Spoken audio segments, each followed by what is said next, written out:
त्रिधडं त्रिगुणाकारं त्रिनेत्रं च त्रियायुधं त्रिजन्म पापसंहारम् एकबिल्वं शिवार्पणम् त्रिशाकैर्बिल्वपत्रैश्च अस्चित्तैः कोमलैः शुभैः शिवपूजां करिष्यामि एकबिल्वं शिवार्पणम् अखण्डबिल्वपत्रेण पूजिते नन्दिकेश्वरे शुध्यन्ति सर्वपापेभ्यः एकबिल्वं शिवार्पणम् त्रिधडं त्रिगुणाकारं त्रिनेत्रं च त्रियायुधं त्रिजन्म पापसंहारम् एकबिल्वं शिवार्पणम् त्रिशाकैर्बिल्वपत्रैश्च अस्चित्तैः कोमलैः शुभैः शिवपूजां करिष्यामि एकबिल्वं शिवार्पणम् अखण्डबिल्वपत्रेण पूजिते नन्दिकेश्वरे शुध्यन्ति सर्वपापेभ्यः एकबिल्वं शिवार्पणम् सालग्रामाशिलामेकां जातु विप्राय योर्पयेत् सोमयज्ञ महापुण्यम् एकबिल्वं शिवार्पणम् दन्तिकोटिसहस्राणि वाजपेयशतानि च कोटिकन्या महादानम् एकबिल्वं शिवार्पणम् पार्वत्याः स्वेदसञ्जातं महादेवस्य च प्रियं बिल्ववृक्षं नमस्यामि एकबिल्वं शिवार्पणम् सालग्रामाशिलामेकां जातु विप्राय योर्पयेत् सोमयज्ञ महापुण्यम् एकबिल्वं शिवार्पणम् दन्तिकोटिसहस्राणि वाजपेयशतानि च कोटिकन्या महादानम् एकबिल्वं शिवार्पणम् पार्वत्याः स्वेदसञ्जातं महादेवस्य च प्रियं बिल्ववृक्षं नमस्यामि एकबिल्वं शिवार्पणम् दर्शनं बिल्ववृक्षस्य स्पर्शनं पापनाशनम् अघोरपापसंहारम् एकबिल्वं शिवार्पणम् मूलतो ब्रह्मरूपाय मध्यतो विष्णुरूपिणे अग्रतः शिवरूपाय एकबिल्वं शिवार्पणम् बिल्वाष्टकमिदं पुण्यं यः पठेत् शिवसन्निधौ सर्वपापविनिर्मुक्तः एकबिल्वं शिवार्पणम् दर्शनं बिल्ववृक्षस्य स्पर्शनं पापनाशनम् अघोरपापसंहारम् एकबिल्वं शिवार्पणम् मूलतो ब्रह्मरूपाय मध्यतो विष्णुरूपिणे अग्रतः शिवरूपाय एकबिल्वं शिवार्पणम् बिल्वाष्टकमिदं पुण्यं यः पठेत् शिवसन्निधौ सर्वपापविनिर्मुक्तः एकबिल्वं शिवार्पणम्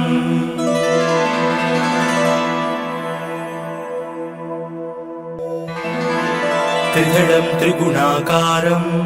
त्रिनेत्रं च त्रियायुधं त्रिजन्म पापसंहारम् एकबिल्वं शिवार्पणम् त्रिशाकैर्बिल्वपत्रैश्च अस्चित्तैः कोमलैः शुभैः शिवपूजां करिष्यामि एकबिल्वं शिवार्पणम् अखण्डबिल्वपत्रेण पूजिते नन्दिकेश्वरे शुध्यन्ति सर्वपापेभ्यः एकबिल्वं शिवार्पणम् त्रिधडं त्रिगुणाकारं त्रिनेत्रं च त्रियायुधं त्रिजन्म पापसंहारम् एकबिल्वं शिवार्पणम् त्रिशाकैर्बिल्वपत्रैश्च अस्चित्तैः कोमलैः शुभैः शिवपूजां करिष्यामि एकबिल्वं शिवार्पणम् अखण्डबिल्वपत्रेण पूजिते नन्दिकेश्वरे शुध्यन्ति सर्वपापेभ्यः एकबिल्वं शिवार्पणम् सालग्रामाशिलामेकां जातु विप्राय योर्पयेत् सोमयज्ञ महापुण्यम् एकबिल्वं शिवार्पणम् दन्तिकोटिसहस्राणि वाजपेयशतानि च कोटिकन्या महादानम् एकबिल्वं शिवार्पणम् पार्वत्याः स्वेदसञ्जातं महादेवस्य च प्रियम् बिल्ववृक्षं नमस्यामि एकबिल्वं शिवार्पणम् सालग्रामाशिलामेकां जातु विप्राय योर्पयेत् सोमयज्ञ महापुण्यम् एकबिल्वं शिवार्पणम् दन्तिकोटिसहस्राणि वाजपेयशतानि च कोटिकन्या महादानम् एकबिल्वं शिवार्पणम् पार्वत्याः स्वेदसञ्जातं महादेवस्य च प्रियम् बिल्ववृक्षं नमस्यामि एकबिल्वं शिवार्पणम् दर्शनं बिल्ववृक्षस्य स्पर्शनं पापनाशनम् अघोरपापसंहारम् एकबिल्वं शिवार्पणम् मूलतो ब्रह्मरूपाय मध्यतो विष्णुरूपिणे अग्रतः शिवरूपाय एकबिल्वं शिवार्पणम् बिल्वाष्टकमिदं पुण्यम् यः पठेत् शिवसन्निधौ सर्वपापा विनिर्मुक्तः एकबिल्वं शिवार्पणम् दर्शनं बिल्ववृक्षस्य स्पर्शनं पापनाशनम् अघोरपापसंहारम् एकबिल्वं शिवार्पणम् मूलतो ब्रह्मरूपाय मध्यतो विष्णुरूपिणे अग्रतः शिवरूपाय एकबिल्वं शिवार्पणम् बिल्वाष्टकमिदं पुण्यम् यः पठेत् शिवसन्निधौ सर्वपापा विनिर्मुक्तः एकबिल्वं शिवार्पणम्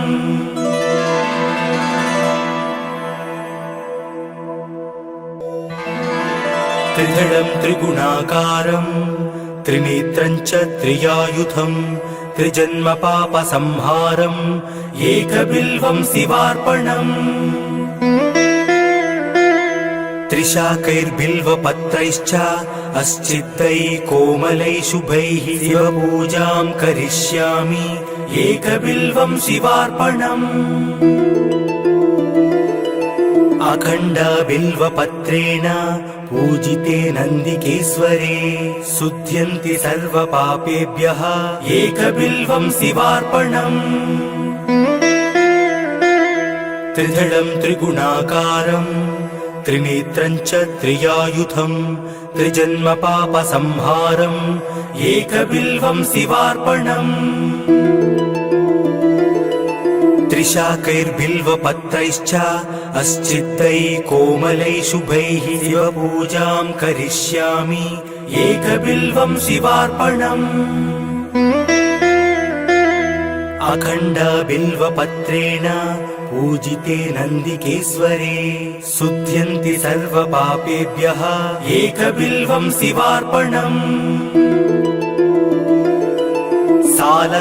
सालग्रामाशिलामेकां जातु विप्राय योर्पयेत् सोमयज्ञ महापुण्यम् एकबिल्वं शिवार्पणम् दन्तिकोटिसहस्राणि वाजपेयशतानि च कोटिकन्या महादानम् एकबिल्वं शिवार्पणम्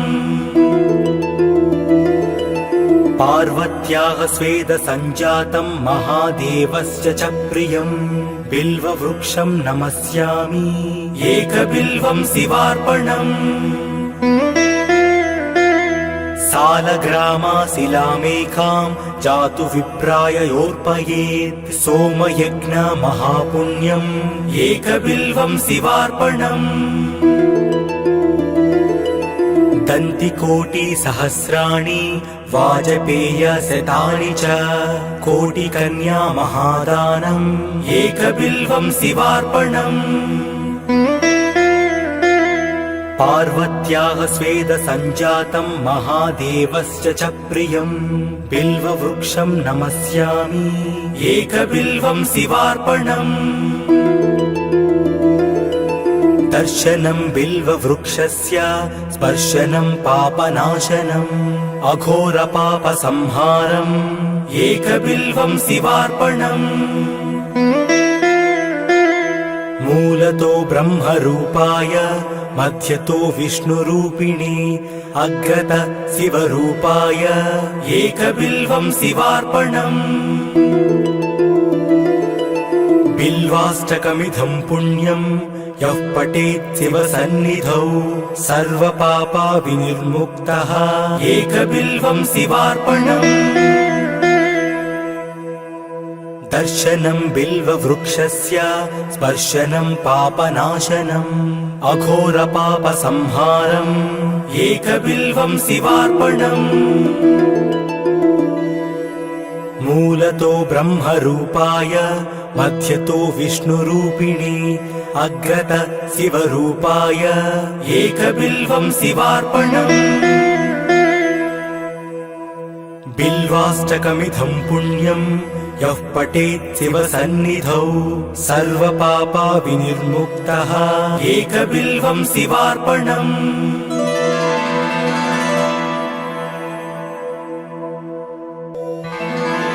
त्रिदलं त्रिगुणाकारं त्रिनेत्रं च त्रियायुधं त्रिजन्मपापसंहारम् एकबिल्वं शिवार्पणम् त्रिशाकैर्बिल्वपत्रैश्च अस्चित्तैः कोमलैः शुभैः शिवपूजां करिष्यामि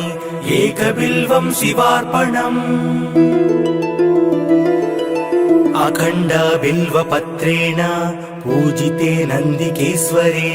शुध्यन्ति सर्वपापेभ्यः एकबिल्वं शिवार्पणम् त्रिदलं त्रिगुणाकारं त्रिनेत्रं च त्रियायुधं त्रिजन्मपापसंहारम् एकबिल्वं शिवार्पणम् त्रिशाकैर्बिल्वपत्रैश्च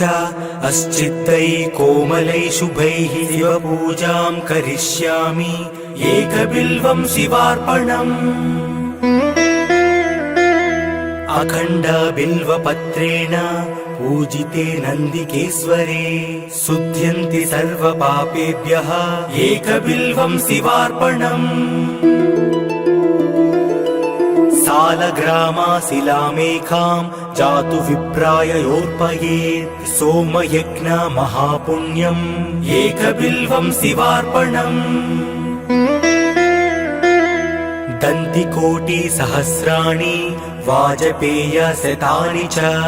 कोटिकन्या महादानम् एकबिल्वं शिवार्पणम्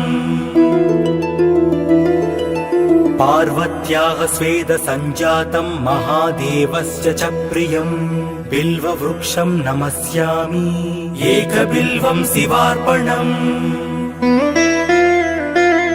सालग्रामाशिलामेकां जातु विप्राय योर्पयेत् सोमयज्ञ महापुण्यम् एकबिल्वं शिवार्पणम् दन्तिकोटिसहस्राणि वाजपेयशतानि च कोटिकन्या महादानम् एकबिल्वं शिवार्पणम् पार्वत्याः स्वेदसञ्जातं महादेवस्य च प्रियं बिल्ववृक्षं नमस्यामि एकबिल्वं शिवार्पणम् दर्शनं बिल्ववृक्षस्य स्पर्शनं पापनाशनम् अघोरपापसंहारम् एकबिल्वं शिवार्पणम् मूलतो ब्रह्मरूपाय मध्यतो विष्णुरूपिणी अग्रत शिवरूपाय एकबिल्वं शिवार्पणम् बिल्वाष्टकमिदं पुण्यं यः पठेत् शिवसन्निधौ सर्वपापा विनिर्मुक्तः एकबिल्वं शिवार्पणम् दर्शनं बिल्ववृक्षस्य स्पर्शनं पापनाशनम् अघोरपापसंहारम् एकबिल्वं शिवार्पणम् मूलतो ब्रह्मरूपाय मध्यतो विष्णुरूपिणी अग्रत शिवरूपाय एकबिल्वं शिवार्पणम् बिल्वाष्टकमिदं पुण्यं यः पठेत् शिवसन्निधौ सर्वपापा विनिर्मुक्तः एकबिल्वं शिवार्पणम्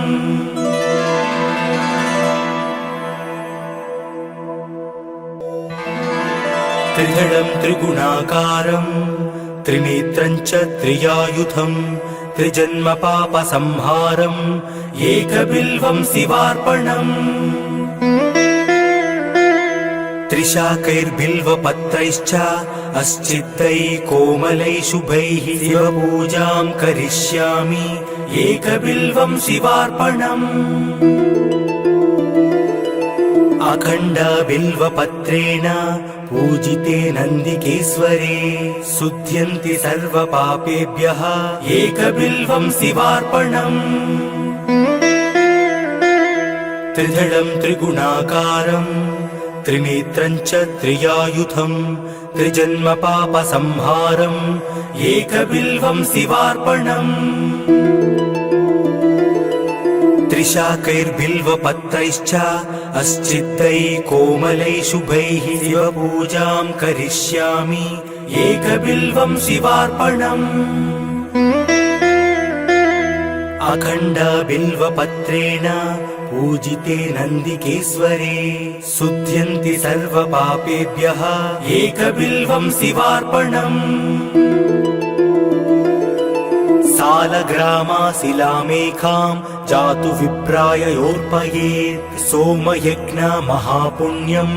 एकबिल्वं शिवार्पणम् दन्तिकोटिसहस्राणि वाजपेयशतानि च कोटिकन्या महादानम् एकबिल्वं शिवार्पणम् पार्वत्याः स्वेदसञ्जातं महादेवस्य च प्रियं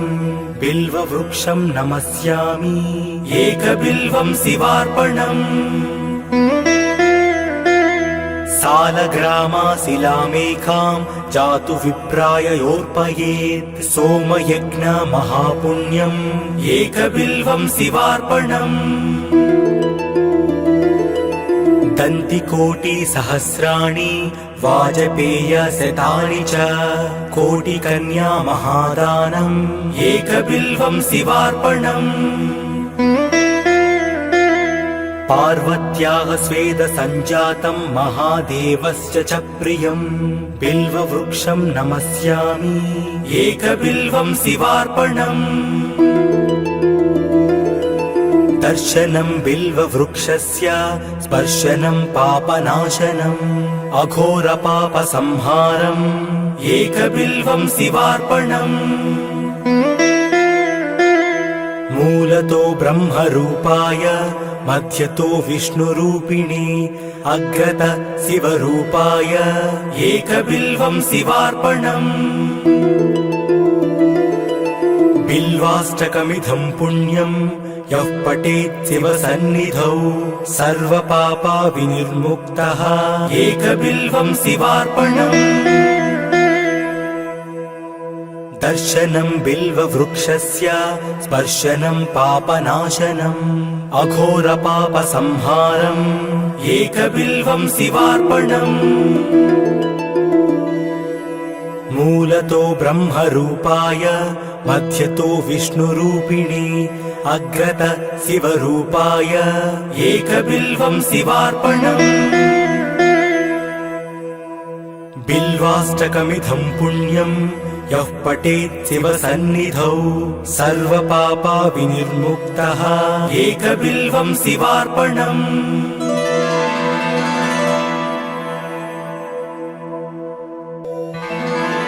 त्रिदलं त्रिगुणाकारं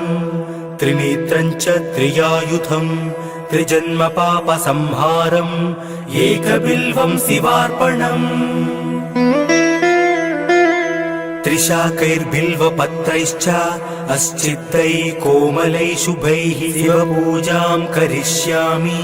एकबिल्वं शिवार्पणम् अखण्डबिल्वपत्रेण पूजिते नन्दिकेश्वरे शुध्यन्ति सर्वपापेभ्यः एकबिल्वं शिवार्पणम् त्रिदलं त्रिगुणाकारं त्रिनेत्रं च त्रियायुधं त्रिजन्मपापसंहारम् एकबिल्वं शिवार्पणम् त्रिशाकैर्बिल्वपत्रैश्च अस्चित्तैः कोमलैः शुभैः शिवपूजां करिष्यामि एकबिल्वं शिवार्पणम् अखण्डबिल्वपत्रेण पूजिते नन्दिकेश्वरे शुध्यन्ति सर्वपापेभ्यः एकबिल्वं शिवार्पणम् सालग्रामाशिलामेकां जातु विप्राय योर्पयेत् सोमयज्ञ महापुण्यम् एकबिल्वं शिवार्पणम् दन्तिकोटिसहस्राणि वाजपेयशतानि च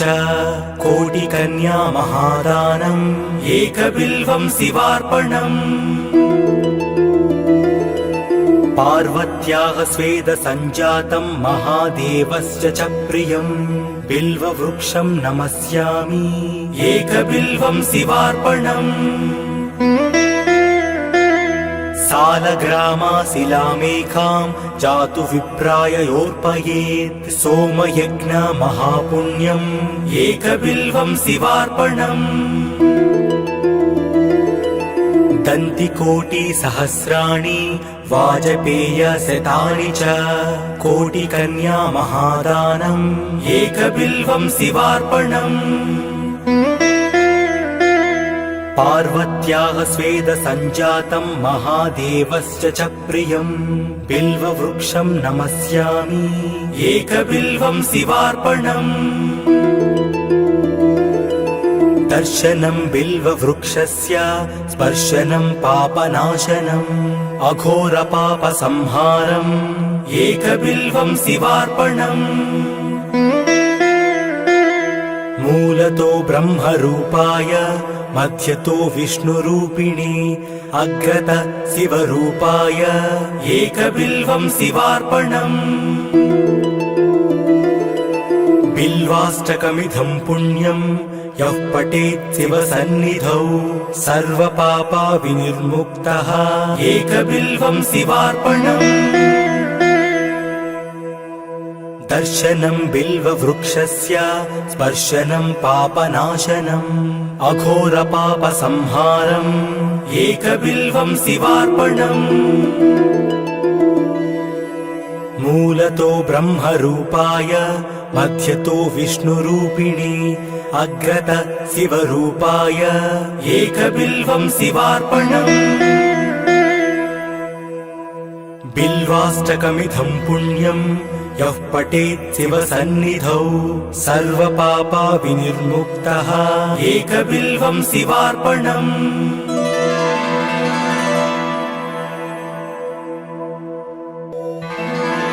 त्रिदलं त्रिगुणाकारं त्रिनेत्रं च त्रियायुधं त्रिजन्मपापसंहारम् एकबिल्वं शिवार्पणम् त्रिशाकैर्बिल्वपत्रैश्च अस्चित्तैः कोमलैः शुभैः शिवपूजां करिष्यामि एकबिल्वं शिवार्पणम् अखण्ड बिल्वपत्रेण पूजिते नन्दिकेश्वरे शुध्यन्ति सर्वपापेभ्यः एकबिल्वं शिवार्पणम् त्रिदलं त्रिगुणाकारं त्रिनेत्रं च त्रियायुधं त्रिजन्म पापसंहारम् एकबिल्वं शिवार्पणम् त्रिशाकैर्बिल्वपत्रैश्च अस्चित्तैः कोमलैः शुभैः शिवपूजां करिष्यामि एकबिल्वं शिवार्पणम् अखण्ड बिल्वपत्रेण पूजिते नन्दिकेश्वरे शुध्यन्ति सर्वपापेभ्यः एकबिल्वं शिवार्पणम् सालग्रामाशिलामेकां जातु विप्राय योर्पयेत् सोमयज्ञ महापुण्यम् एकबिल्वं शिवार्पणम् दन्तिकोटिसहस्राणि वाजपेयशतानि च कोटिकन्या महादानम् एकबिल्वं शिवार्पणम् पार्वत्याः स्वेदसञ्जातं महादेवस्य च प्रियम् बिल्ववृक्षं नमस्यामि एकबिल्वं शिवार्पणम् सालग्रामाशिलामेकां जातु विप्राय योर्पयेत् सोमयज्ञ महापुण्यम् एकबिल्वं शिवार्पणम् दन्तिकोटिसहस्राणि वाजपेयशतानि च कोटिकन्या महादानम् एकबिल्वं शिवार्पणम् पार्वत्याः स्वेदसञ्जातं महादेवस्य च प्रियम् बिल्ववृक्षं नमस्यामि एकबिल्वं शिवार्पणम् दर्शनं बिल्ववृक्षस्य स्पर्शनं पापनाशनम् अघोरपापसंहारम् एकबिल्वं शिवार्पणम् मूलतो ब्रह्मरूपाय मध्यतो विष्णुरूपिणे अग्रत शिवरूपाय एकबिल्वं शिवार्पणम् बिल्वाष्टकमिदं पुण्यम् यः पठेत् शिवसन्निधौ सर्वपापा विनिर्मुक्तः एकबिल्वं शिवार्पणम् दर्शनं बिल्ववृक्षस्य स्पर्शनं पापनाशनम् अघोरपापसंहारम् एकबिल्वं शिवार्पणम् मूलतो ब्रह्मरूपाय मध्यतो विष्णुरूपिणे अग्रत शिवरूपाय एकबिल्वं शिवार्पणम् बिल्वाष्टकमिदं पुण्यम् यः पठेत् शिवसन्निधौ सर्वपापा विनिर्मुक्तः एकबिल्वं शिवार्पणम्